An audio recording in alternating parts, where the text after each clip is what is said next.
Morning, Kyle. What kind of adjustments are required to have a better first period tonight, Kyle? Yeah, took a look at our penalty kill this morning, and we'll take a look at the whole game, before the game tonight. Um, Paul come up with some adjustments, but for me personally, I think, and as a team, what I saw, I think we just got to be a little more detailed in our defensive zone coverages and sorting it out. Um, thinking specifically on our goal, just identifying the low man and once you do that, everybody, the other three low guys, it's man on man. You got to find your guy. We'll go next to Mike McIntyre from the Winnipeg Free Press. Go ahead, Mike. Morning, Kyle. You guys are coming off your busiest month that you've probably ever had in the NHL.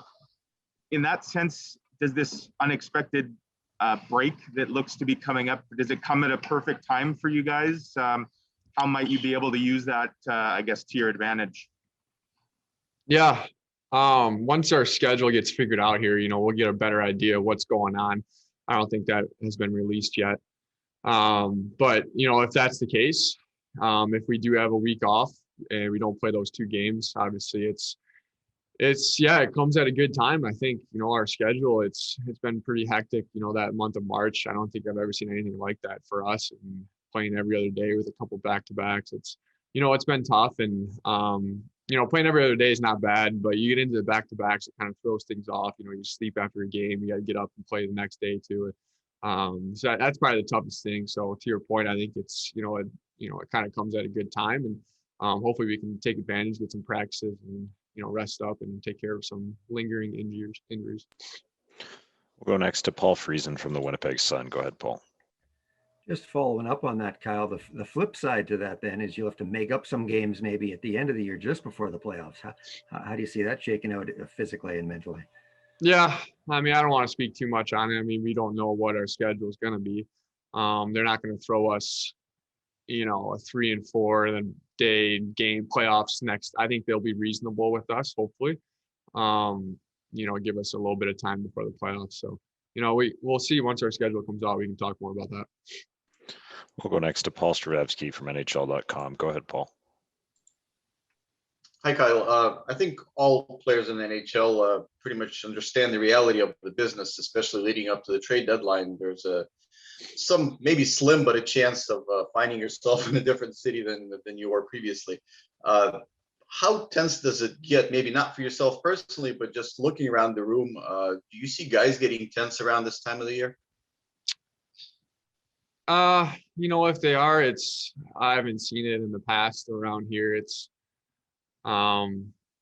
something that certainly everybody keeps an eye on, and knows, counting down those days. And I'm sure they're watching the TV. They might find out on the TV before they see anything. But in my experience, it's everybody's pretty focused on the task at hand. And if something were to go down, it happens. Like you said, it's part of the business. I think everybody understands. We'll go next to Sarah Oleski from TSN. Go ahead, Sarah. Morning, Kyle. Just to see Blake out there, wasn't able to finish the game on Wednesday night. To have him out there, even at morning skate, what can you say about the durability that your captain has had? Sure. Yeah, it's great. He's able to come back and he's feeling well, and that's part of being a great pro, is taking care of your body and being available to play every single game. And you can't be effective if you're not out there. So that's one of the reasons why he's been so great. He's been durable, like you said, and it's something that you want as a captain. It's great leadership. Just a couple more for Kyle. We'll go next to Kelly Moore from CJOB. Go ahead, Kelly. Thank you, Gregor. Good morning, Kyle. On a game like last Wednesday's, where you had a lot of activity around the net personally, I think you had 4 shots blocked and a couple that were just off the mark a little bit. When you're having games like that where you can't get those shots through, is it frustrating, or do you just say, I'm having a good night, and they're just doing what they need to do? What's kind of the thought process going through an evening like that? Yeah, I think, you're always looking at yourself and, if what I can do to not get those shots blocked, what I could do to, find a lane and open it up. So I think if, nights like that, it's, I'll look at film and, see what adjustments I can do as a player. And sure, the other team gets paid. They have good nights too, but I think, if I'm on my game, I find lanes, and I don't think I'm getting 4 block shots like you said.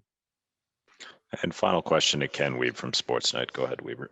Thank you. Kyle, you played a lot with Mark in the past and a lot with Nikolai in the last stretch. What are your impressions of what you've seen from the line in the first couple of games here? Yeah, pretty good. Pretty familiar with both those guys now, and obviously Mark from years past. And there's almost just an instant chemistry with him, and it's great. He goes to the right spots, and he plays the game the right way. And I think both those guys are just so dynamic and score in so many different ways. And it's if we can be smart, support each other in defensive zone, and have the puck on our stick, it's pretty beneficial for our team and all of us. And I think that's when we thrive. Nicky skating with the puck, and same with Mark. So much opens up for everybody else, and that's how we read each other. And we saw it in the Calgary game.